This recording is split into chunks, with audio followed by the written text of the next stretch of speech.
bagi teman-teman, sebelum kita melanjutkan menonton video ini, bagi yang belum subscribe, jangan lupa untuk menekan tombol subscribe dan aktifkan notifikasinya.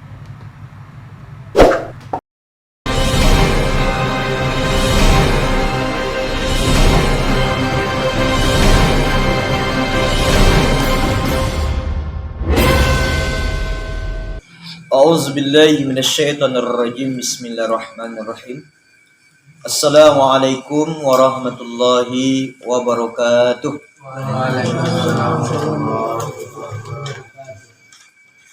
Alhamdulillahirabbil alamin wa ni'matillahi nasta'in wa syukrillahi ta'ala bi rahmatika ya arhamar rahimin. Wala nusyriku bi syai'in Allahu azza wa jalla wa akbaruna khafu. La haula wa la quwata illa billahil aliyil azim. Rasulullah menyampaikan di dalam hadisnya dalam kitab Abi Jamr juga bahwasanya Rasulullah menerangkan bai'uni wa la tusyriku bisyai'in. Allah berjanjilah kepadaku jangan kamu memperserikatkan Allah. Riwayat Bukhari. Nah, dari diri yang terbagi empat. Malam sebelumnya kita pernah menyampaikan bahwasanya la ilaha illallah, tiada Tuhan selain Allah, tidak akan memperserikatkan Allah. Apapun dan bagaimanapun kita selalu berdiri di dalam keistiqomahan kita, yakin penuh qiyamuhu binafsihi, Allah itu berdiri dengan dirinya sendiri. Dia tidak perlu bantuan dengan apapun. Intinya di dalam ilmu tauhid, Allah itu sebenarnya tidak perlu dia minta bantu kepada malaikat. Intinya Allah itu sebenarnya tidak perlu dia minta bantu kepada Nabi menyampaikan. Wah, Allah itu bisa. Sekalipun tidak ada malaikat, sekalipun tidak ada Nabi. Namun Allah Ta'ala, Ia ciptakan langit dan bumi, Ia ciptakan adalah kursi, Ia ciptakan aras, Ia ciptakan lauhil mahfuz, Ia ciptakan siratul muntaha, Ia ciptakan mustawa, Ia ciptakan malaikat, Ia ciptakan nabi dan rasul. Tujuannya apa? Diciptakan oleh Allah Ta'ala. Semua yang diciptakan itu saling membutuhkan. Itu tujuan Allah sebenarnya. Bukan tujuan Allah tadi dia tidak mampu supaya ia ciptakan itu, tidak. Tujuan Allah supaya ada yang saling membutuhkan gitu. Nah, malaikat dia membutuhkan apa? Malaikat itu membutuhkan rahmat Allah, kasih sayang Allah, perintah Allah, sehingga apapun yang diperintah oleh Allah sujud sampai dunia kiamat. Bertasbih sampai dunia kiamat. Kenapa ia lakukan seperti itu? Karena dia cuma hanya menunggu rahmat Allah. Itulah tujuannya. Itulah malaikat. Nabi dan Rasul, kenapa Allah ciptakan? Allah Ta'ala ciptakan tersebut Nabi dan Rasul supaya ada panutan pula bagi manusia. Ada panutan pula bagi hamba-hamba, bagi seperti kita ini.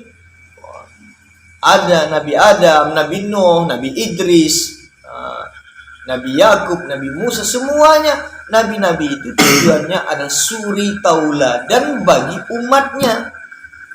Nah, ketika tidak ada nabi, kemana lagi nanti patokan dan ukuran sebagai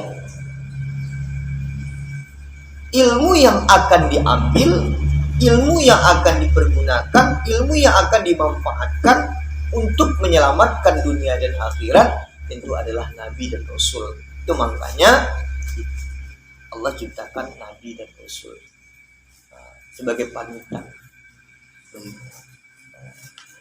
Jadi kalau bahasa ketuhanan atau bahasa ketauhidan, Allah itu tidak ada dia tersebut tidak mampu. Allah itu tidak ada yang mustahil baginya. Sekalipun sudah ada utusan, sudah ada pesuruh-pesuruhnya seperti malaikat-malaikat yang ada, itu semua supaya terjadilah, kalau bahasa kita mengatakan ada tempat bertanya, ada tempat kesepakatan. Seperti Nabi Muhammad menerima wahyu dari malaikat Jibril, Nabi Idris kawannya malaikat Israel. Nah, dengan inilah caranya Allah ciptakan malaikat dan Nabi dan Rasul dan kita. Nah, ini sekarang boleh contohkan kepada kamu. Kita seandainya tidak ada Nabi Muhammad, kira-kira apa patokan kita? Tidak ada. Tentu patokan kita ketika Nabi Muhammad umpamanya tidak ada, maka kita tidak ada yang harus kita bisa menjadikan sebuah pelajaran. Kenapa? Allah itu gaib. Allah cuma hanya membuktikannya laisa kamitslihi syai'un wa huwas samiul basir atau huwas samiul alim. Allah cuma hanya tidak menyerupai ya dengan sesuatu apapun. Dan kita membuktikan Allah itu ada, ya ciptakanlah apa yang ada. Ya ciptakan. Salah satu contoh adanya Allah itu buktinya khalaqas samawati wal arda fi sittati ayyam sumastawal ala arsy, kan begitu. Telah dijadikan oleh Allah Ta'ala 7 lapis langit, 7 lapis bumi dengan waktu 6 hari, dan Allah menjadikan ia aras. Nah, jadi tujuan Allah itu membuktikannya bahwasanya kita tadi lain dan tidak bukan, perlu dengan apa yang diciptakannya itu. Sebagai contoh. Nah, kembali kita sedikit lagi ke pengajian kita supaya kita jangan salah terima. Kadang-kadang ini juga boleh bersihkan sedikit. Mana tahu kita nanti di lingkungan masyarakat tasawuf namanya, atau orang sufi. Tetapi kesufiannya itu atau ketasawufannya itu cuma hanya taklid atau taklid. Apa enggak dikatakan taklid? Mengikut kepada beginilah kata guru saya. Kita maunya nanti bukan seperti itu. Kamu itu maunya nanti bagaimana? Guru saya menerangkan ini beginilah, ia terangkan ada hadisnya. Nah, gitu. Kamu harus begitu. Jadi nanti kalau ada pertanyaan orang, saya diberikan oleh nasihat dan disampaikan oleh guru saya bahwasanya ada hadis dan Qur'annya, ada dalilnya. Mana dalilnya? Ini dalilnya. Begitu. Ini satu contoh. Kamu seperti itu. Jadi yang dikatakan taklid itu bagaimana ya? Apa yang disampaikan gurunya? Nah, kebetulan ini minta maaf. Kebetulan gurunya ini cuma hanya belajar juga karena di gurunya tadi tanpa juga ada mereka itu hadis dan Quran. Nah, disinilah keterjadian kerancuan, maksudnya tadi kesalahpahaman daripada pihak-pihak golongan yang lain. Gak usah kita katakan golongan apa. Seharusnya dia itu bertanya dan memahami ilmu-ilmu yang seperti itu kepada siapa? Kepada orang yang mengerti dengan ilmu-ilmu syariat, ilmu-ilmu hadis, ilmu-ilmu tafsir, ilmu mantik, ilmu balaghah, ilmu bayan. Jadi apabila dengan ulama itu dia bertanya, dengan ulama itu dia berbicara, dengan ulama itu dia berkomunikasi, insya Allah semua itu tidak ada terjadi perbedaan. Karena ada dalilnya, ada hadisnya. Nah, mana yang bilang tadi yang menjadi persoalan itu, yang kita luruskan itu? Karena kita tahu ke depannya bahwasanya ini perlu dibersihkan, ini perlu diluruskan. Jadi contoh, ada yang mengatakan bahwasanya sebagian itu sehingga banyak orang menyalahkan, saya itu Muhammad. Ada yang begitu tuh. Saya itu Muhammad katanya. Sementara gurunya menyampaikan ini itu, kamu itu Muhammad, diri kita itu adalah Muhammad katanya. Sehingga tidak diterangkan dulu mana yang Muhammad itu pada diri muridnya tadi atau diri kita tadi. Dia contoh bilang gini, kita itu Muhammad. Setelah itu kamu udah pergi kamu lagi, lalu kata dia kita itu Muhammad, ya kita Muhammad kan begitu. Salah. Yang dimaksudnya guru tadi adalah diri kita itu Muhammad, Nabi Muhammad itu tujuan Allah Ta'ala dia diutus adalah laqad kana rasulillahi uswatun hasanah. Sesungguhnya Nabi Muhammad itu diutus adalah contoh tauladan yang baik. Mana yang contoh tauladan yang baik yang kita ambil di situ? Sifatnya Nabi, sidik, tabligh, amanah.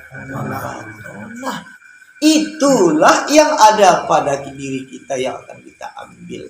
Ketika kita ambil sifat Nabi Muhammad, maka samalah perbuatan kita dengan Nabi Muhammad. Ketika sama kita dengan perbuatan Nabi Muhammad, maka kita adalah ahli sunnah wal jamaah. Mana ada terjadi perbedaan di situ? Dan orang-orang yang lain itu juga begitu juga, mengambil sifat-sifat yang ada Nabi Muhammad. Cuma hanya perbedaan perbuatan-perbuatan Nabi Muhammad tadi yang dilakukan oleh Rasulullah SAW ketika masa itu ada perbedaan-perbedaan pada masa sekarang. Cuma itu saja. Pernah dia bilang Nabi Muhammad pergi berdakwah beronta pula kita sekarang pergi berdakwah. Mungkin kan Nabi Muhammad dia kemana-mana dia berjubah, kemana-mana dia sorbannya itu panjang ke atas. Kalau ini zamannya sekarang kemana-mana kita berjubah, tentu kata orang gimana kan gitu. Jadi kenapa zamannya tidak seperti itu? Ada lagi Nabi Muhammad tersebut ketika dia ingin beristri lalu ditolak oleh wanita itu berdosa kan begitu. Kalau kita umatnya mau beristri kita ditolak orang itu berdosa kan itu? Ya. Jadi enggak ada tidak semuanya yang sifat Nabi Muhammad ini yang dia ada sama Nabi Muhammad itu ada sama kita. Nah. Jadi orang kadang-kadang itu sedikit-sedikit enggak ada dilakukan Nabi Muhammad, sedikit-sedikit tidak dikerjakan Nabi Muhammad. Nah, ini yang harus kita perlu lurus kembali. Gitu. Nah, diri terbagi 4. La, diri yang kasar. Ilaha, diri yang terperi. Illa, diri yang sebenar-benar diri. Itu lagi kan? Itu lagi poin kita. Yang keempat, kalimat Allah, diri yang seakmal-akmal diri. Tubuh kasar bergerak tubuh kasar karena akal. Semangat bergerak akal karena hati. Yang semangat itu. Nyawa bergerak hati karena nyawa. Sifat Tuhan bergerak nyawa karena kehendak atau bekas sifat Allah. Ini kita bahas. Lah, diri yang kasar. Kenapa dikatakan diri yang kasar lah itu ya? Maksudnya bukan berarti kalimatnya. Nah, ini harus kita pahami sedikit. Lah, diri yang kasar itu adalah kalimatnya. Maksud kalimatnya tadi itu, la itu apa artinya? Tidak. Nah, walafzul lisan wa tasdikul qalbi. Lidah kita mengucapkan, hati kita membenarkan. Nah, ketika kita mengucap kalimat la, artinya tidak. Misalnya biasa contoh, la. Lidah gue mengatakan kalimat la. Nah, kalimat la ini tentu punya tujuan. Kalimat la ini punya maksud. Tidaknya itu bagaimana? Apa yang kita tidakkan? Kan begitu. Jadi kita katakan la, tidak. Tidak bagaimana? Kan ini harus kita perjelas itu. Nah, jadi yang mengatakan tidak itu diri yang kasar ini. Misal Buya hari ini, lah kata Buya, Bama, tidak. Kan lidah saya yang berbicara, suara saya yang keluar. Tapi coba dalam hatinya. Itu tubuh yang kasar. Tidak, itu adalah perasaan yang di dalam. Nah, setiap orang mengucap kalimat la, itu pasti dia bersuara. Jadi artinya tubuh kita inilah yang mentidakkan baru. Tubuh kita ini baru yang mentidakkan. Ilaha, Tuhan artinya, maknanya ya, bukan apa ya, bukan maksudnya maknanya tadi. La, Tuhan. Nah, Tuhan itu belum tentu Allah. Kali gue sampaikan. Ini tolong perhatikan. Ilaha, Tuhan. Tuhan itu belum tentu Allah. Allah itu Allah itu sudah pasti Tuhan. Ya. Dan zat Allah itu adalah diri itu Tuhan. Sekali lagi dia bilang, Tuhan belum tentu Allah. Allah itu sudah pasti Tuhan. Ya. Tuhan itu dirinya adalah zatnya. Pahami dong? Mengerti yang beliau sampaikan? Zatnya itu adalah diri Tuhan. Nah, zat Tuhan itu jangan kita bahas lagi. Kemanapun kita belajar nanti, gak perlu kita bahas-bahas lagi. Kenapa? Zat Tuhan itu tidak bisa kita memikirkannya. Paham? Diri Tuhan gak bisa kita pikirkan. Itulah yang banyak orang error itu. Sekarang yang dia bilang nih, Tuhan itu belum tentu Allah. Allah itu sudah pasti itu Tuhan. Dan Allah itu adalah dirinya zat Allah atau dirinya Allah. Itulah zat itu Allah. Nah, kenapa Tuhan itu belum tentu Allah, Buya? Ketika kita tidak ada Tuhan, kalimatnya baru Tuhan. Bisa saja Tuhan itu terjadi yang terpikir oleh kamu atau oleh kita. Tuhan Lata mana Uzza umpamanya contoh kan. Entah Tuhan patungnya, ya enggak? Entah Tuhan bisa saja minta maaf Yesusnya kan begitu. Entah Tuhan Brahmananya kan begitu. Nah, iya, menurut agama kita, ya jelas-jelas itu bukan Tuhan bagi kita, Bang. Ya, itu bagi Tuhan mereka lah. Sebagai kita, agama kita, tetap kita tidak akan pernah berbagi dengan apapun. Tetap Tuhan kita adalah Allah. Itu. Kita nggak penting lah kalau masalah agama itu, terserahlah, itulah keyakinan mereka. Kita hargai mereka. Tapi menghargai dengan mana? Mereka dengan beragama. Nah, tapi jangan kita menghargai masalah akidah. Kalau masalah akidah itu adalah tidak akan bisa digoyah-goyah. Jadi bahasa Tuhannya itu la ilaha. Jadi Tuhannya itu belum lagi selesai. Belum selesai lagi dari situ. Kalimat la ilaha illallah tadi. Kalau kalimat la ilaha belum selesai baru. Belum selesai lagi di situ karena dia masih kalimat Tuhan baru. Tiada Tuhan itu diri yang terperi. Diri yang terperi tahu? Tahu nggak? Nah, yang dimaksud pengkajian di sini adalah diri yang terperi itu. Kamu pernah nggak di rumah habis mandi berkaca? Pernah kan? Ini diri yang terperi. Habis mandi, pakai baju, pakai minyak beris, atau minyak Casablanca. Hanya ketika kita ketika kita mau sudah disisir begini, baru pakai jilbab, pakai sorban. Nah, lalu tengok di kaca. Inilah saya, kan begitu. Inilah saya. Dilihatlah kita begitu. Nah, yang dikatakan diri yang terperi itu sama nggak yang dalam kaca dengan yang di luar kaca? Sama. Beda. Sama. Bentuknya itu sama enggak? Sama. Nah, yang di luar ini itu namanya diri yang kasar.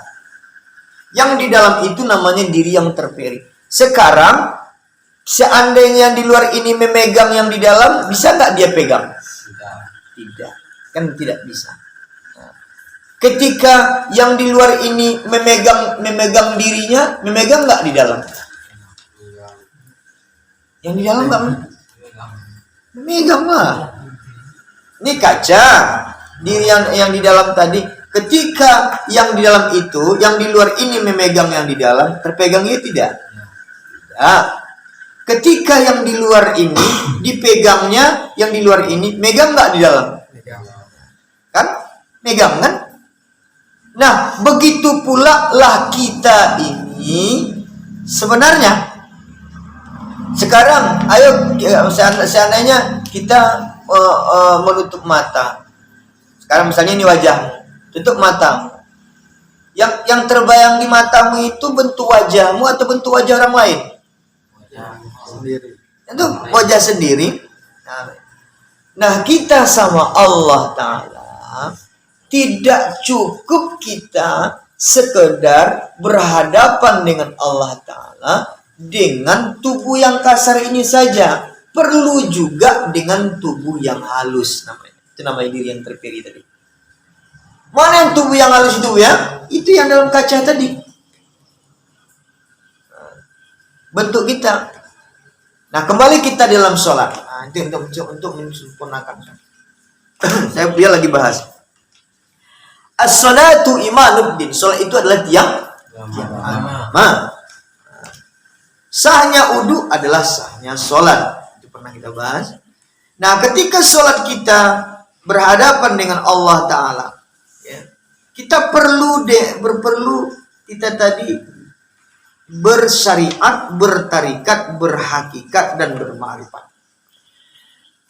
Nah, hati kita tadi dimulai sebelum melakukan sholat, ada namanya innamal a'malu bin niat. Sesuatu perbuatan itu adalah dimulai dengan niat itu di pikiran atau di hati? Di hati. Niat itu adalah di hati. Nah, kita ingin berniat untuk melakukan sholat. Sekarang kita bahas lagi sedikit. Tuntunan di dalam hukum fikih, di dalam hukum syariat, diajarkan oleh Rasulullah dulu sebelum syariat itu menetapkan bahwasanya kita melakukan sholat menghadap ke Ka'bah. Kemana pertama kita dulu menghadap? Kiblat kita sebelumnya di Masjidil Aqsa. Kiblat pertama itu di Masjidil Aqsa. Kita menghadap kiblat ke Masjidil Aqsa pertama dulu. Ini kita masalah amaliyah dulu ya, masalah ibadah dulu.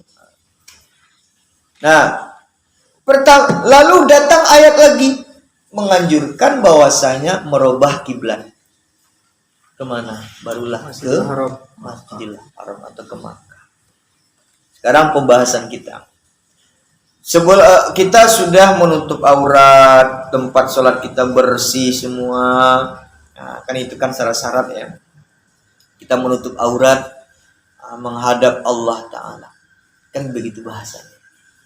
Usalli fardal zuhri arba'a raka'atin ma'uman lillahi ta'ala. Allahu Akbar. Kita yang disuruh itu ada tadi disampaikan harus menghadap kiblat. Kan begitu. Sementara ada lagi ayat lain Wakul, katakan Muhammad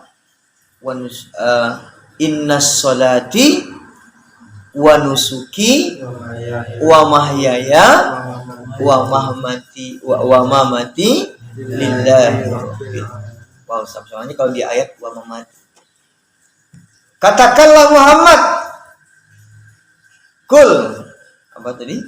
Pertama, inna sholati, sesungguhnya solatku, wa nusuki, ibadahku, inna sholati wa nusuki, wa mahyaya wa mamati, hidupku dan matiku, lillahi rabbil alamin, karena Tuhan semesta alam. Kan begitu? Nah, hidup dan matiku karena Tuhan semesta alam.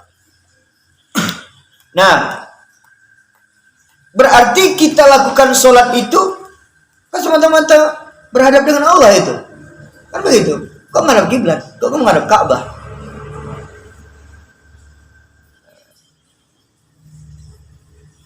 Dan ini kita maksudnya memperhalus apanya ya? Memperhalus cara kita.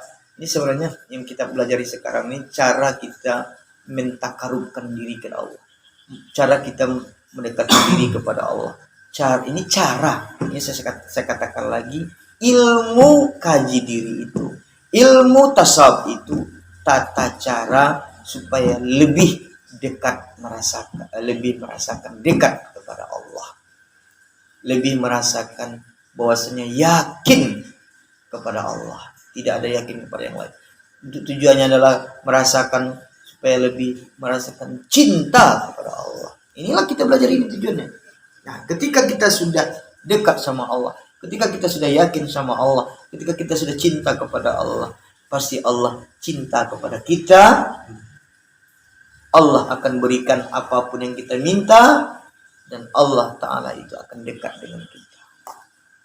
Nah, ini yang selalu kita cari tadi gitu. Ini yang selalu kita cari ilmunya. Nah, kita berdiri lurus, Allah gitu. Allahu Akbar, menghadap kiblat. Itu tidak boleh kita lari dari aturan yang diajarkan Nabi. Kita harus menghadap kiblat, tapi hati kita harus ingat, hati kita hanya kepada Allah. Kalau hati kita tidak hanya kepada Allah Ta'ala, masa yang Ka'bah itu yang kita sujudkan, Ka'bah itu yang kita yang kita rukukan, Ka'bah itu yang kita syahadatkan, itu menurut di dalam ilmu hakikat, menurut di dalam ilmu tasawuf itu salah. Karena dalam sholat kita kan bercakap-cakap dengan Allah, berbicara dengan Allah. Bismillahirrahmanirrahim. Alhamdulillahi Rabbil Alamin. Jawab Allah, sama. Aku puji engkau. Kita puji Allah, Allah puji kita. Ar-Rahmanir-Rahim. Ar-Rahman. Kalimat Rahman itu kita katakan. Allah bilang juga, ya, aku sayang, aku kasihkan. Nah. Jadi maksudnya kita itu di dalam sholat itu kan seolah berbicara dengan Allah. Jadi yang menghadap kiblat itu apa tujuannya Bu ya? Itu syarat untuk pelaksanaan sholat. Seandainya umpama syarat itu terjadi dalam keadaan situasi dan kondisi, maka boleh tidak mana tahu kita arah kiblat, nggak masalah. Pokoknya kita tadi perasaan kita menghadap kiblat. Boleh. Contoh, kita misalnya sholat di dalam mobil. Nah, kebetulan pula minta maaf orang luar agama kita, dia sopirnya umpama. Ya senaknya saja dia bawa mobil. Kan begitu umpama. Terpaksa lagi kita sholat di mobil itu. Kan arah mobil kita nggak tahu. Misalnya contoh kita pergi ke Jakarta. Kan membelakangkan Ka'bahnya itu. Contoh, pergi kita ke daerah ke Jawa sana, arah ke sana. Kan mobil arah ke sana, itu membelakangkan Ka'bah kita itu sholat. Ibarat begitulah kira-kira. Tapi karena lidarullah, maka boleh. Jadi syaratnya untuk menghadap kiblat itu karena bisa. Naik pesawat juga begitu. Kan arahnya nggak tahu kemana. Di atas ada apa itu? Ya udah sholat saja, boleh. Nah, jadi itu adalah syarat, bukan hati. Paham? Menghadap kiblat tadi itu syarat. Saya sampaikan kepada kita, jangan disangka itu kita mensujudkan Ka'bah, tak boleh. Nah, kita perhalus lagi pengkajiannya. Ini itu makanya kalau masalah syirik, minta maaf, kalau masalah perkara syirik, mama lebih hati-hati kita lagi daripada orang-orang yang menganggap kita syirik. Sekecil apapun kita bahas supaya kita jangan syirik. Ya. Tentu dengan ilmunya. Nah, diperhalus lagi kalimat apa tadi? Menghadap kiblat. Nah, diajarkanlah diri yang terperi tadi. Kita seolah-olah perasaan kita berada di dalam Ka'bah. Itu diri terperi tadi. Kayak yang dia bilang tadi, tubuh kita yang kasar tadi menghadap Ka'bah. Nah, perhalus lagi. Sebelum kita mengangkat takbir, kita sugestikan, kalau kata orang dalam hipnosis, kita sugestikan atau kita pikirkan, kita rasakan kita berada di dalam Ka'bah. Ini sebelum mengangkat takbir ya bicaranya.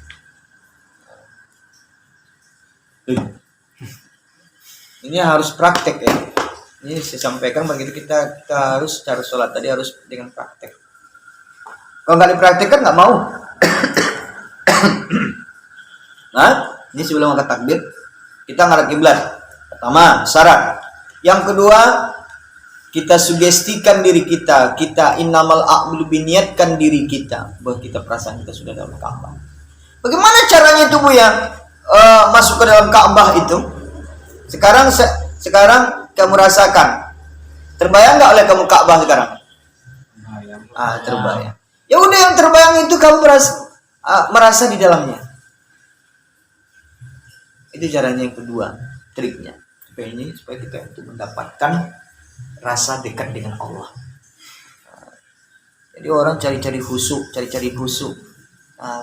Khusyuk itu akan kita dapatkan ketika tahu dengan ilmunya.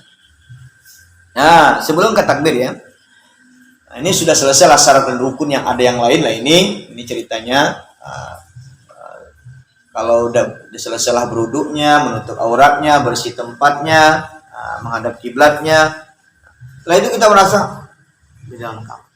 Nah, yang kedua, illa diri yang sebenar-benar diri. Nanti ke situ juga ke salat ini berikutnya. Illa dikecualikannya, harfu istisna. Dikecualikannya. Siapa yang mengecualikannya itu adalah Nur Muhammad. Karena hati kita, diri yang terperi itu kan hati. Ada bentuk kita di dalam jantung kita. Kemarin itu kan pernah bilang bentuk kita, bentuk Rohid, bentuk Abdil, si Regi, bentuk Habib, bentuk Reski, bentuk Bian, mengunduk-unduk Bian begini itu, begitu pula di dalam jantungnya itu. Gitu dia tuh dalam. Dia tetap begitu juga. Daniel juga begitu. Kalau dia lagi-lagi begitu tuh, dia gitu juga di dalam itu. Sama perbuatan. Nah, kita sholat pun juga begitu. Lah, kita mau sholat, dia juga mau sholat juga di dalam. Dia sholat juga di dalam. Itu namanya diri yang terpilih tadi. Namun ada yang menyampaikan kepada Allah Ta'ala, namanya itu adalah diri yang sebenar-benar diri. Mana diri yang sebenar-benar diri? Itu adalah ruh kita. Yang akan bisa menyampaikan kepada Allah itu adalah ruh kita. Yang gak mati pun ruh kita. Yang akan bertemu dengan Allah nanti itu ridho sekarang atau ridho besok? Ridho besok lah yang bertemu dengan Allah. Kenapa saya katakan ridho besok? Sudah diberpisah antara tubuh dengan ruh. Tubuhnya ditinggalkan, ruhnya sudah pergi. Ibarat burung dalam sangkar. Kalau burungnya udah terbang, sangkarnya tinggal. Ada nggak artinya sangkar itu? Kalau burungnya terbang, nggak ada artinya sangkar. Kalau burungnya udah terbang, burung yang mana? Dalam sangkar. Jangan salah terima pula. Aduh. Jadi burung yang dalam sangkar itu, kalau udah pergi dia sangkar nggak ada perlu lagi. Ini kadang-kadang, iya itu jadi seperti apa kita maksudnya?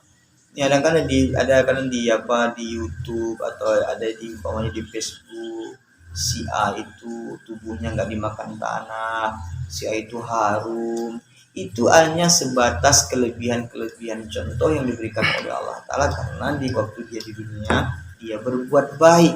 Itu cuma hanya sebagai contoh yang mana, bukan contoh dia tadi tubuhnya nggak dimakan tanah, bukan tubuhnya tadi harum, bukan itu contohnya. Kepengen kita, nggak ada artinya kepengen seperti itu.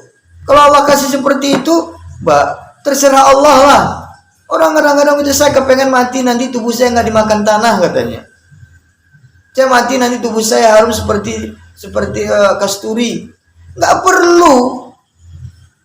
Kalau Allah ngasih seperti itu ya tujuannya Allah perlihatkan itu karena dia orang baik ketika hidup. Itu tujuan Allah. Jadi nggak perlu minta seperti itu. Fir'aun saja nggak dimakan tanah tubuhnya, ya enggak? Kenapa nggak dimakan tanah? Nggak diterima tanah. Itu makanya dibikin di museum kan. Tapi karena dia adalah sifat yang tadi mengaku Tuhan, apa yang terpikir oleh orang ketika itu? Allah membuktikan bahwasanya Fir'aun nggak bisa diterima tanah, nggak bisa diterima di laut. Kan matinya kan di dalam laut, Lautan Merah. Nggak mau laut nerima dia, disampikin di tepi pantai, di-share ke tepi pantai lagi sama laut tadi. Pantai pun nggak nerima Fir'aun, gitu. Diangkatlah Fir'aun ini, udara pun nggak menerima Fir'aun. Udara ini bisa menghancurkan tubuh. Jangan kamu bilang nggak bisa. Coba saya contohkan. Kalau ada orang tersebut diletakkan di atas kelapa itu, mati di atas kelapa itu, berulat-ulat di atas itu, bukan dalam tanah saja, dia berulat-ulat orang, ya enggak? Bisa aja berulat.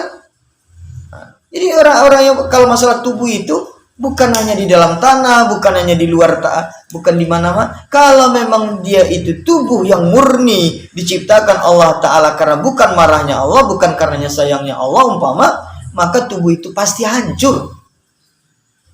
Pasti hancur. Tapi kalau Allah berkehendak, dah hancur ya hancur. Diangkat lagi Fir'aun tadi ke atas, nggak nerima angin.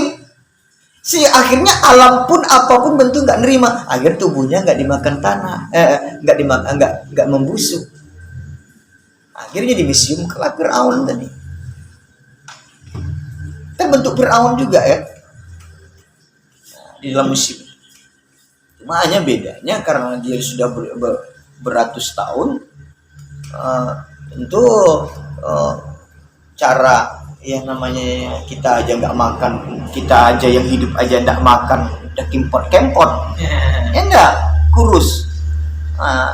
Kita yang hidup aja, apalagi orang yang sudah mati, nggak ada masukan apapun, ya jelas aja lah bentuk tengkorak apanya, tapi tetap ada dagingnya. Itu mengabulkan bilang, kita itu cuma hanya satu yang kita harapkan sama Allah, kasih sayang Allah. Ini jadi nggak perlu lah mati saya besok supaya harum, mati saya besok nggak dimakan tanah. Ini kadang-kadang orang kan begitu. Kalau orang hafaz Quran, dia dulu waktu itu dia hafaz Quran, itu maka tubuhnya nggak makan tanah. Kalau saya berpendapat bukan karena dia menghafaz Quran dia tubuhnya nggak makan tanah. Kalau saya berpendapat, kenapa? Karena Allah itu sayang kepadanya, dia betul-betul ikhlas menghafal Quran itu karena Allah. Banyak orang penghafaz Quran pun makan ulat juga itu pun. Jadi manusianya tadi sebenarnya gitu, karena Allah sayang. Nah, itu makanya pernah dia bilang orang itu mati, kalau harimau mati meninggalkan belang, gajah mati meninggalkan gading, kijang mati meninggal atau rusa mati meninggalkan tanduk. Maunya kita ketika kita pergi yang diceritakan orang itu yang baik-baiknya. Itu yang dikasih Allah tadi kelebihan bagi orang itu. Nggak ada itu kalau sama Allah itu, oh si A itu harum dia. Itu nggak dilihat Allah, cuma hanya memperlihatkan kepada orang yang sudah tinggal ini bahwasanya dia dulu ketika di dunia orang baik. Itu aja tujuan Allah, maka Allah kasih begitu. Yang perlu sama Allah itu bukan itu, yang perlu sama Allah yang mana? Hah? Ruhnya tadi yang akan bisa bertemu dengan Allah. Tubuh itu enggak. Saya enggak seide saya ketika ada orang alim mengatakan bahwasanya melakukan suatu amal itu karena mengejar sesuatu yang terjadi bagi seseorang, saya tidak setuju. Kalau kita yang penting kejarlah sesuatu itu adalah lain dan tidak bukan karena Allah, kasih sayang Allah, rahmat Allah, itu yang kita kejar. Gak usah kita kejar yang lain-lain. Memang ada padilah misalnya ini mengamalkan ini padilahnya, mengamalkan ini padilahnya, mengamalkan ini padilahnya. Kalau gue berprinsip tidak begitu lagi. Amalkanlah ini, Allah kasih seperti ini untukmu. Siapapun yang mengamalkannya, walaupun dia tidak berniat untuk itu, Allah kasih seperti itu. Kenapa kita katakan seperti itu?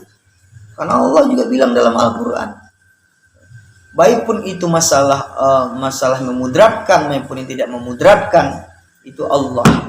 Gitu. Allah semuanya. Tapi amalkanlah amalan ini supaya Allah kasih kamu seperti itu. Nah, kembali lagi ujungnya. Sedikit lagi. Ya.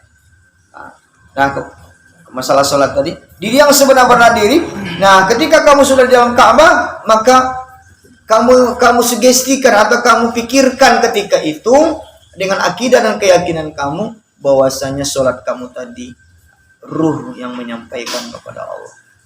Dan kamu yang sholat itu adalah ruh, bukan tubuh. Nanti ada di ujungnya nanti gerak-gerak itu. Nah, itu yang kedua. Ini sebelum angkat takbir ya. Nah, pelaksanaan seperti ini sebelum angkat takbir. Jadi Nur Muhammad kemarin sudah dia contohkan kepadamu bahwasanya Nur Muhammad itu tidak akan bisa kita pikirkan, tidak akan bisa kita hayalkan, tidak bisa kita katakan Nur Muhammad itu begini bentuknya. Tapi ketika kamu sudah berzikir semata-mata ikhlas karena Allah Ta'ala, suatu saat nanti kamu akan diperlihatkan bahwa itu bagaimana Nur Muhammad. Tapi kalau taraf kita belajar ini, baik pun itu Buya, taraf kita belajar ini, bagaimana caranya untuk mengatakan supaya kita tadi bahwa itu Nur Muhammad? Bayangkan bahwasanya Nur Muhammad itu seperti matahari. Kasamsi wal qamar. Kan itu. Marhaban ya habibi ya Rasulullah, kasamsi wal qamar, selamat datang wahai kekasihku atau kekasih Allah, habibullah, kekasih Allah, seperti bulan dan bintang, seperti matahari dan bulan.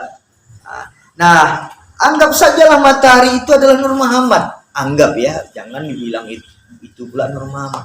Saya katakan, kenapa saya katakan itu anggap Nur Muhammad? Karena matahari itu adalah bagian daripada Nur. Nah, jadi ketika sebelum kamu udah percaya, seperti seolah kamu besok cara untuk pengetesannya, lihat itu matahari, sebelum dilihat pelan-pelan untuk mata, pelan-pelan menutupnya, seolah kamu di dalam matahari.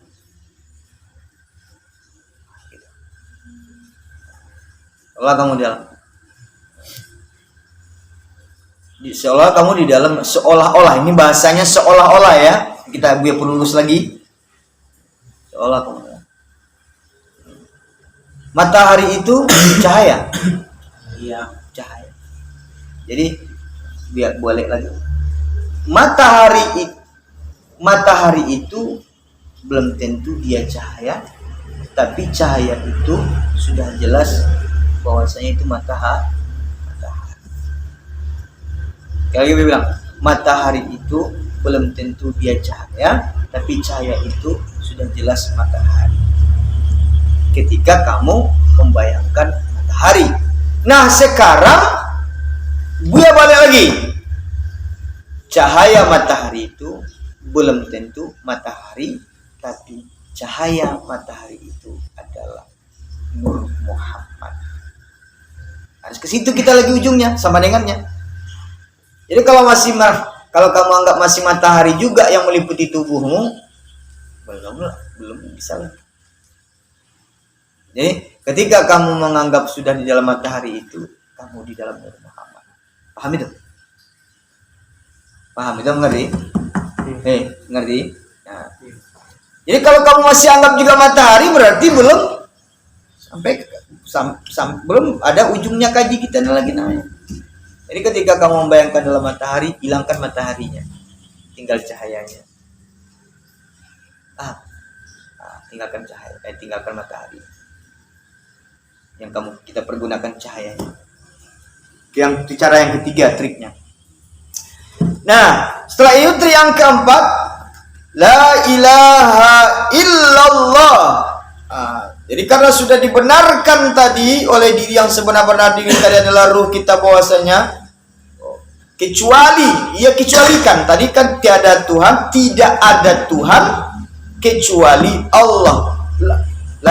Tuhan Allah. Artinya tadi dikecualikan, dibenarkan oleh Nur Muhammad tadi bahwa ruh tadi hanya semata-mata Tuhan itu adalah Allah. Bagaimana caranya? Yang ketiga, tempat makom kita atau tempat kita sholat. Coba angkat takbir ini. Kita sholat tidak di langit, kita tidak sholat tidak di bumi lagi. Itu bahasanya kata kita dulu itu atau sawit.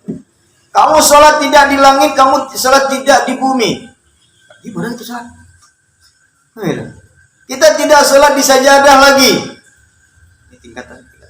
Kita tidak sholat lagi, perasaan kita tidak di tempat lagi. Di mana kita sholat? Kita berada sholat itu diri yang seakmal diri. Mana diri yang seakmal diri itu ya? Membikin tempat kita. Ini sekali lagi biar terangkan. Membikin tempat kita berhadapan dengan Allah. Kali dia bilang, jangan sekali-kali berpikir kita sholat yaitu berada di tempat Allah. Jangan, tidak boleh. Ada orang bilang, saya sholat di tempat Allah. Saya sholat di aras. Saya nggak setuju saya itu. Ada itu. Dia juga katanya ahli sunnah wal jamaah juga. Katanya saya sholat di aras. Allah. Karena di aras itu adalah tempat Tuhan. Tuhan bersemayam di aras. Nauzubillah summa nauzubillah. Jadi kalau kita orang yang mengkaji tauhid, kita tidak pernah berpikir kita beribadah itu di tempat Allah. Karena Allah itu tidak punya tempat. Tetapi kalau kita ingin bertemu dengan Allah, bikin tempat kamu dulu di tempat yang suci. Bikin tempat kamu dulu di tempat yang tidak bisa hadir atau tidak bisa tempat itu ditempatkan di tempat yang tidak suci. Paham?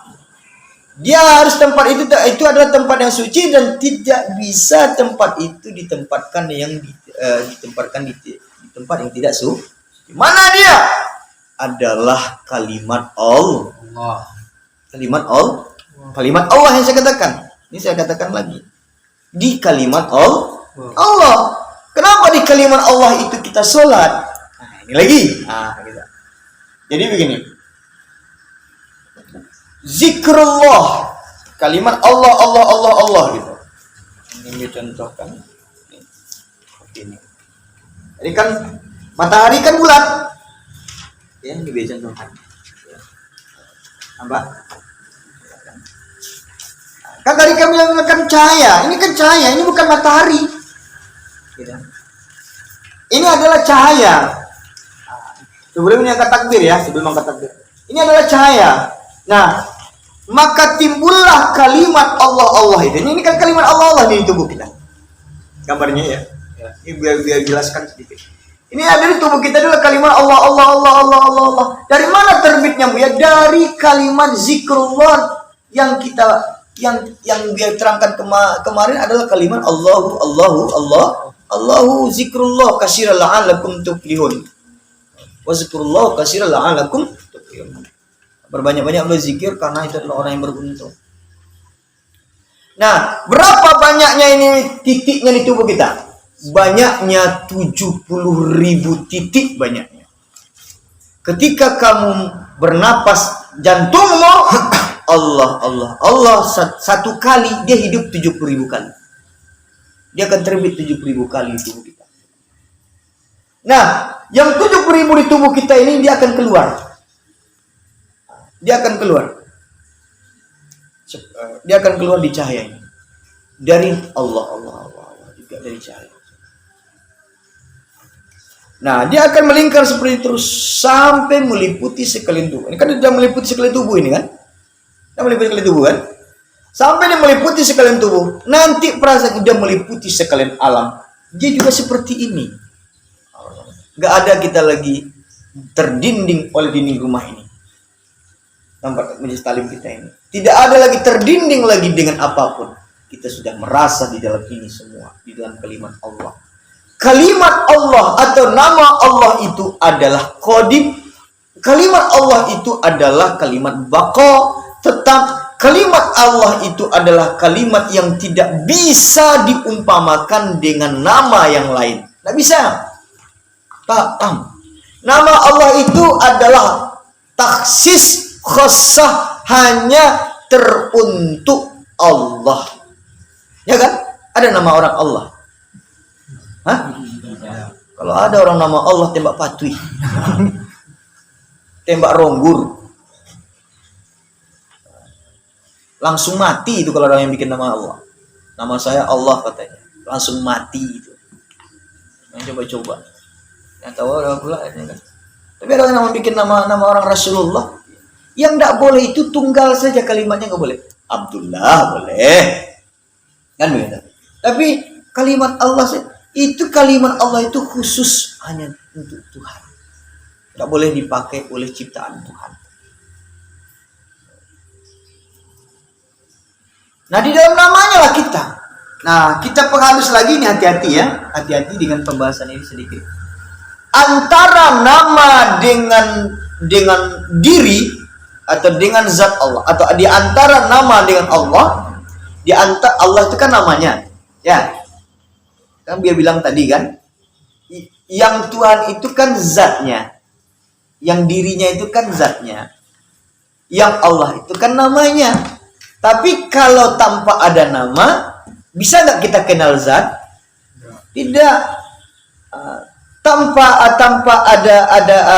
ada zat, bisa kita bikin nama? Nggak dong, Tom. Kita gua sendiri.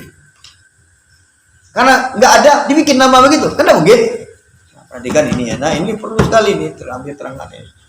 Nah, jadi artinya tadi, kalau nggak ada nama, tentu nggak ada zat.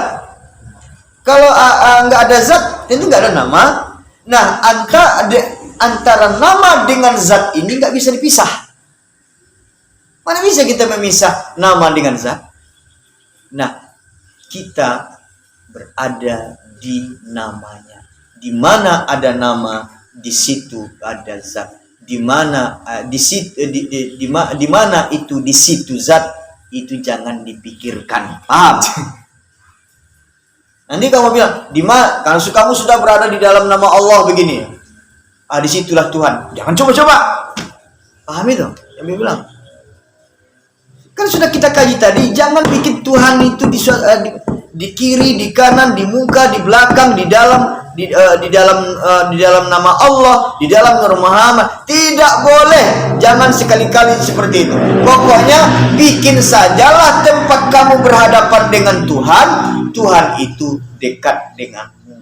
Saking dekatnya, lebih dekat dari urat nadimu. Saking dekatnya.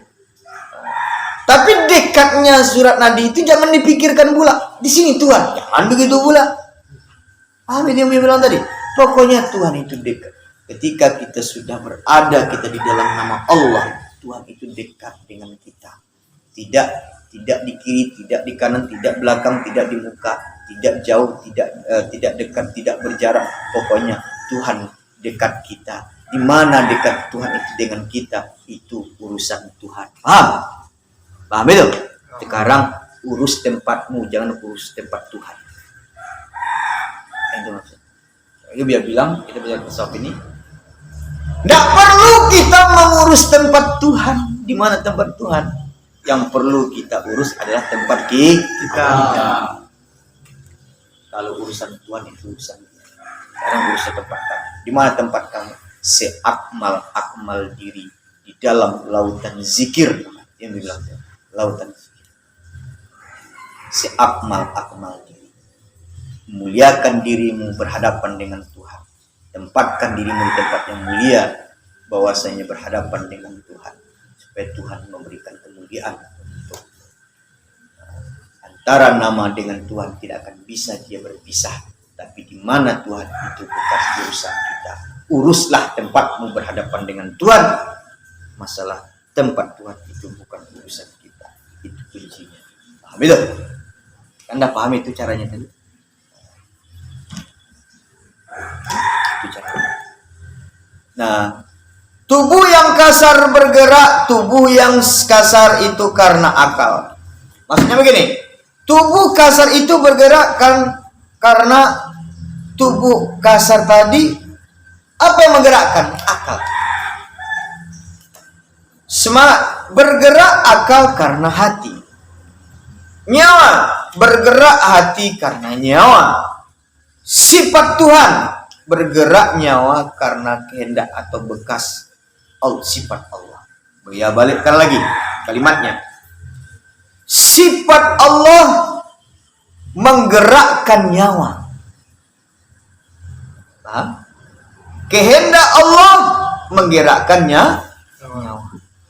Nyawa menggerakkan hati. Hati menggerakkan akal. Akal menggerakkan tubuh yang kasar. Itu maksudnya. Ketika yang empat ini tidak ada satupun yang berfungsi, maka tidak ada yang terjadi. Mana ada yang terjadi? Oh, tidak ada yang berfungsi. Jadi harus berfungsi yang keempat itu. Jadi yang tubuh kita juga harus berfungsi yang empat ini. Kalau tidak berfungsi yang salah satu daripada yang empat ini, tidak akan bisa terjadi apapun yang kita lakukan. Pertama, dia bilang tadi, tubuh bergerak karena akal. Akal bergerak karena hati. Hati bergerak karena nyawa. Nyawa bergerak karena sifat Allah atau kehendak Allah. Kita mulai dari atas lagi. Bergeraknya kehendak Allah Ta'ala kepadanya nyawa. Nyawa menggerakkan kepada hati. Hati menggerakkan kepada akal. Akal menggerakkan kepada tubuh yang kasar. Nah, ketika kamu sudah sinkronkan yang empat ini, maka insya Allah mudah-mudahan innama amruhu iza arada syai'an an yakuna kun.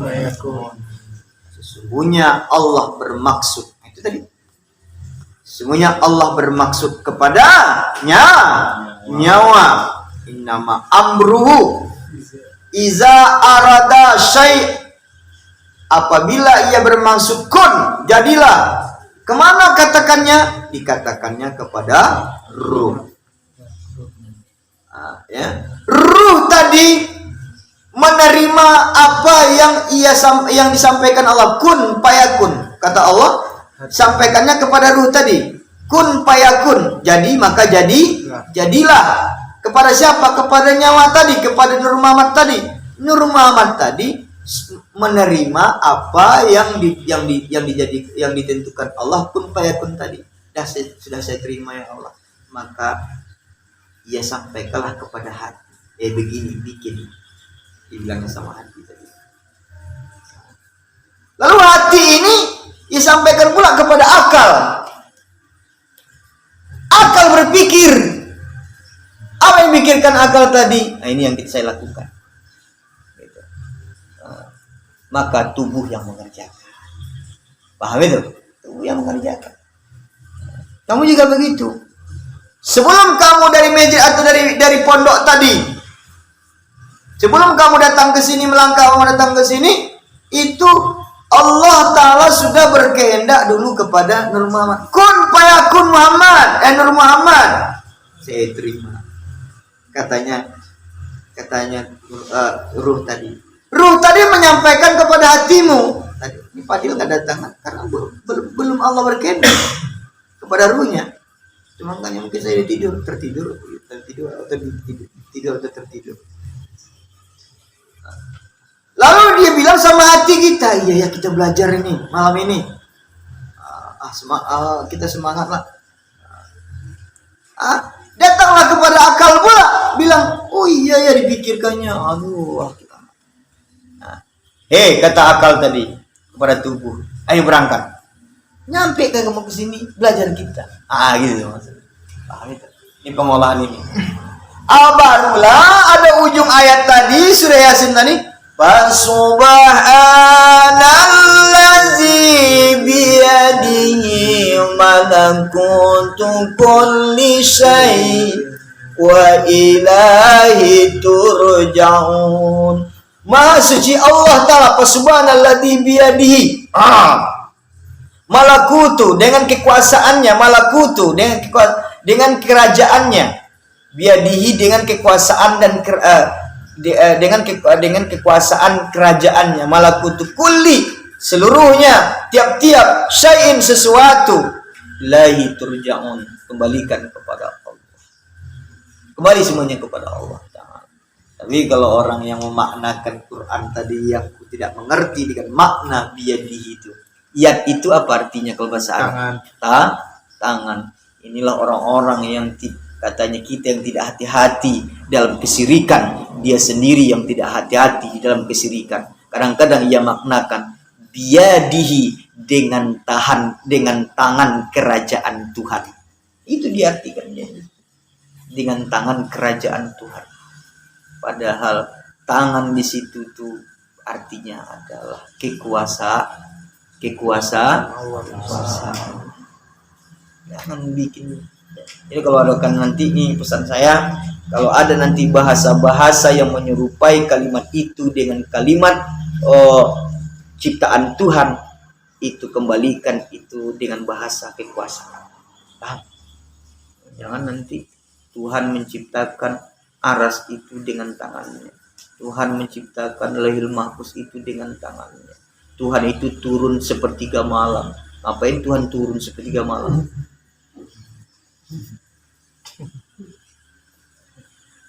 Karena nggak bisa, itu kan Quran, itu kan hadis kudusi menyampaikan. Ya itulah artinya Tuhan turun dari tengah malam sepertiga malam.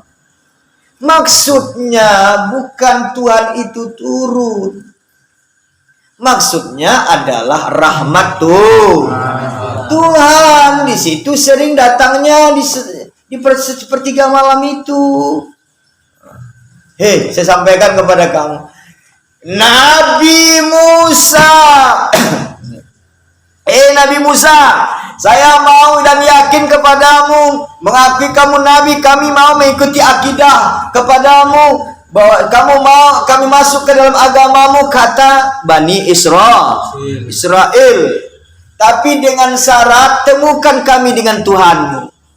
Pergilah Nabi Musa berkata-kata dengan Allah, meminta umatnya tadi bertemu dengan Tuhan. Apa kata Allah? Gak akan bisa kamu bertemu dengan aku, kata Tuhan. Dibilang Nabi Musa lagi, gak bakalan mampu kamu bertemu dengan Tuhanku, kata Nabi Musa. Dipaksa juga, temukanlah aku dengan Tuhanmu, kami akan beriman denganmu, kata Bani Israel juga. Ditanya lagi Nabi Musa kepada Tuhan berkata-kata ya.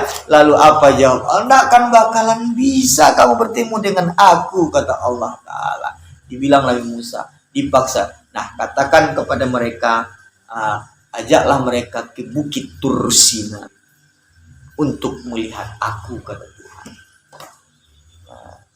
Nah, maka segelintir saja cahaya yang ada ketika itu di Bukit Tursina, disuruh Bani Israel tadi melihat cahaya tersebut, mati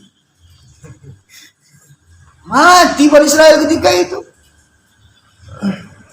Bukit Tursina aja hancur, segelintir cahaya, itu bukan cahaya Tuhan. Akhirnya meminta lagi sama ya Allah, seandainya engkau matikan umatku ya Rasulullah semuanya, siapa lagi umatku? Dihidupkan Allah. Akhirnya ujung-ujungnya kan sampailah dihukum pancung. Mereka itu masuk ke dalam Nabi Musa, akhirnya dihukumlah hukum pancung untuk bertobat kepada Allah. Itu hukuman mereka, cara untuk bertobat kepada Allah. Lalu ketika ada dua orang lagi yang mau dipancung, maka datanglah perintah dari Allah Ta'ala, jangan dipancung yang dua ini. Inilah yang lahir sekarang anggota Bani Israel, yang Israel yang selalu benci dengan Islam. Yang keturunan yang dua ini, yang tidak jadi dipancung tadi. Itu Bukit Tursina. Ya sudah jelas. Apalagi mau ketemu sama Tuhan. Dibikinnya pula Tuhannya katanya di dalam jantungnya. Nggak ngerti lawak lagi. Bikin pula Tuhan itu bikin tangan. Tuhan itu tidur di aras.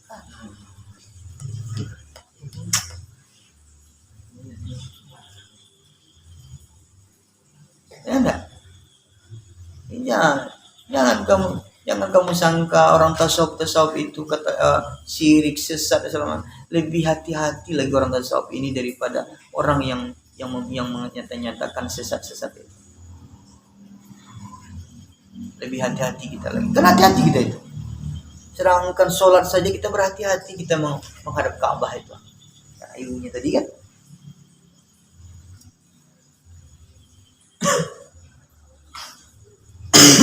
Mana mungkin lah Ka'bah kita sujudkan. Kita bersujud itu hanya karena Allah. Sedangkan niatnya saja sudah dari awalnya karena Allah. Gitu. Bukan karena yang lain-lain. Enggak, jangan karena Allah, karena Ka'bah lah bikin. Ya enggak? Salih pada zuhri, umpamanya contohnya, na'udzubillah. Salih pada zuhri arba rakaatin makmuman karena makmuman lillahi Ka'bah. Lil Ka'bah. Na'udzubillah. Jadi saya bilang, yang kita sujud, yang kita apa itu adalah berhadapan dengan Allah. Jadi yang berhadapkan kepada Ka'bah itu adalah syarat pelaksanaan sholat kita. Bukan itu tujuannya, ya. Bukan itu tujuannya. Nah, dia bilang tadi, Tuhan menggerakkan ruh menggerakkan hati menggerakkan akal menggerakkan ruh. Nah, kembali lagi, sifat-sifat Allah itu bersifat berdiri dengan semata-mata, ya. Sifat Allah itu berdiri dengan semata-mata. Harus dengan apa? dengan ilmunya. Ilmu apa? Ilmu Allah. Ilmu Allah itu apa? Kebenaran dari mana? Al-Quran.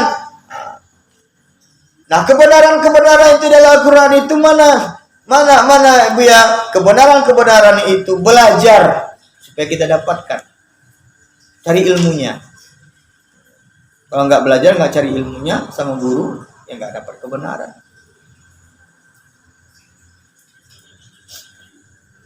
Acaranya bagaimana? Harus bersyariat juga dulu. Kalau nggak bakalan. Syariat, tarikat, hakikat, dan ma'rifat. Syariat itu apa Bu ya? Syariat itu pekerjaan yang kita lakukan di dunia ini untuk mencari fastabiqul khairat, berlomba-lomba di dalam kebaikan. Dunia kita adalah sawah ladang. Ad-dunya'u mazra'atul akhirah. Dunia ini adalah sawah ladang kita untuk akhirat. Karena dunia ini mataul gurur. Karena dunia ini adalah panggung sandiwara semuanya. Kalau kamu pandai bersandiwara di dunia ini, maka lakulah nanti film-videomu di akhirat. Artis-artis itu makanya dia terkenal karena dia pandai bersandiwara, dia pandai berakting gitu. Kalau orang sekarang nggak berakting lagi nih, mereka itu pandai berselfie. Nah kan gitu bahasanya. Karena pandai berakting. Kalau pandai kita berakting di dunia ini, akhirat nanti akan lakulah video kita.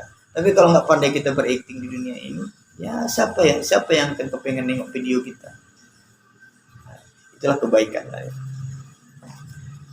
Nah, syariatnya bagaimana ya? Af'al pada Allah, ini zahir pada Muhammad, tubuh pada kita. Af'al apa artinya tadi?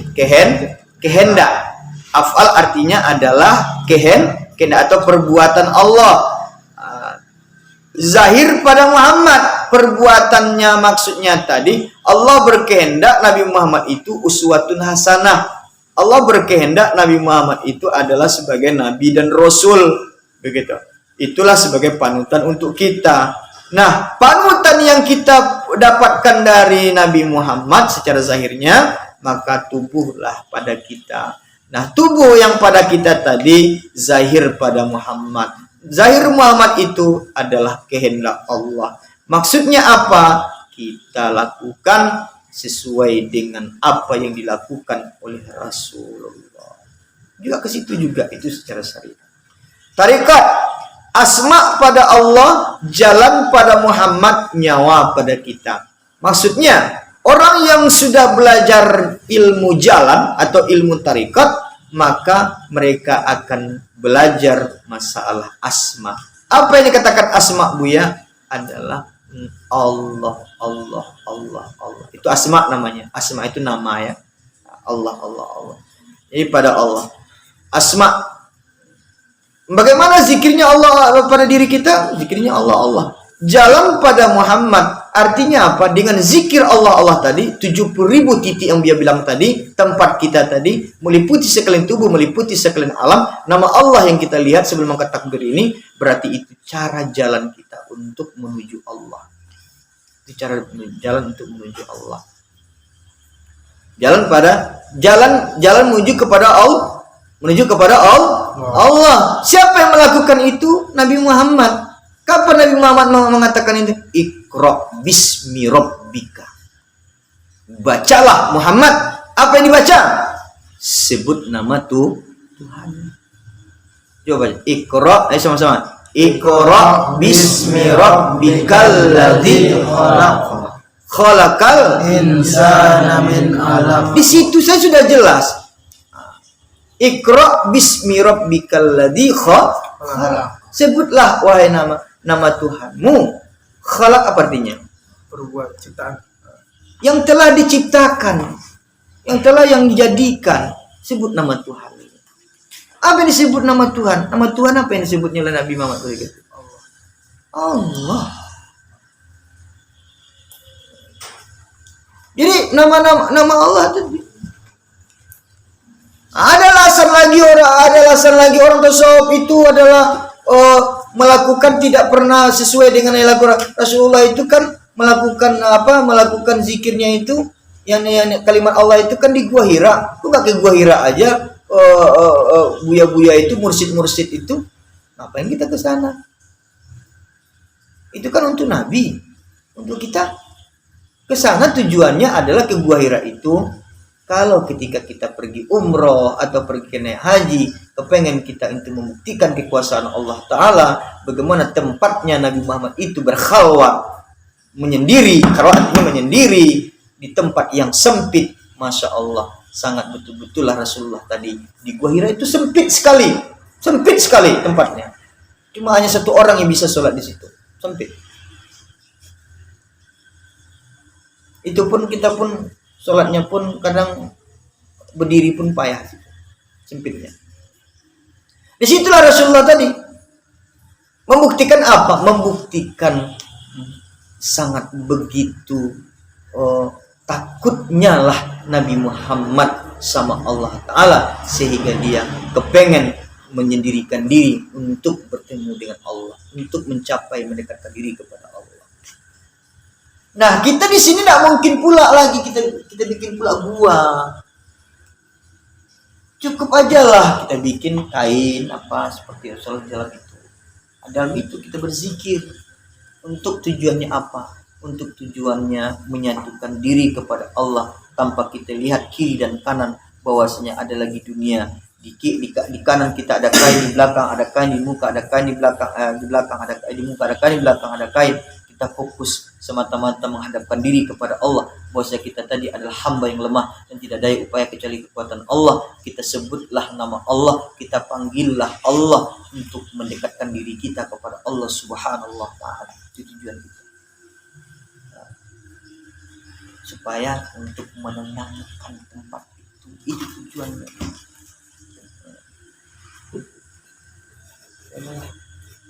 Zikir Allah selalu lah, ya, jangan itu lupa. Duduk kamu Allah. Di kedai kita duduk Allah juga. Berjalan Allah juga. Naik Honda Allah juga. Meeting juga jangan lupa. Tapi dalam hati, yang tidak boleh diucapkan dengan lidah. Kapanpun dan bagaimanapun dan dimanapun kita tetap menyebut nama Allah.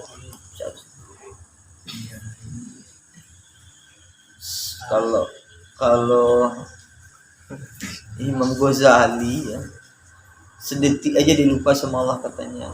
Saya sudah berdosa dengan Allah.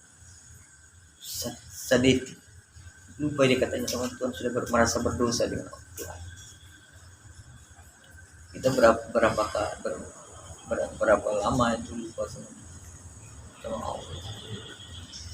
Nah, itu makanya diajarkanlah di tasawuf, ikutkan sajalah jantung, karena jantung kamu itu sama itu detiknya dengan jam, kan? Kan sama itu detik, tik tik tik tik tik tik. Jam kan tidak begitu. Makanya jam itu pun mengikut dari detak jantung kita, prosesnya. Ya udah, kita anggaplah detik jantung kita itu bahwasanya kita belajar adalah mengucap kalimat Allah. Mau tidurlah di dalam kalimat detak jantung kita itu mengucap kalimat Allah. Selamat kita, mati pun kita di dalam kalimat itu pun tidak apa-apa. Surga tempat kita insya Allah. Amin. Usah ragu-ragu nah, kalau kita sudah dengan di tempat si akmal diri tadi.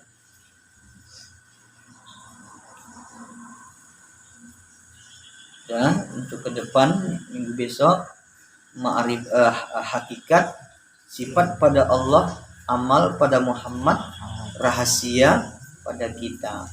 Ma'rifat zat pada Allah, batin pada Muhammad, rahasia pada kita. Man arafa nafsahu faqad arafa rabbahu. Siapa-siapa yang mengenal akan dirinya, maka ia mengenal akan Tuhannya. Ilahi anta maksudi wa ridallah. Tuhan yang kita maksud, ridho Allah yang kita cari. Mahabbatullah, untuk cintai engkau lah akan Allah. Insyaallah. Amin ya rabbal alamin.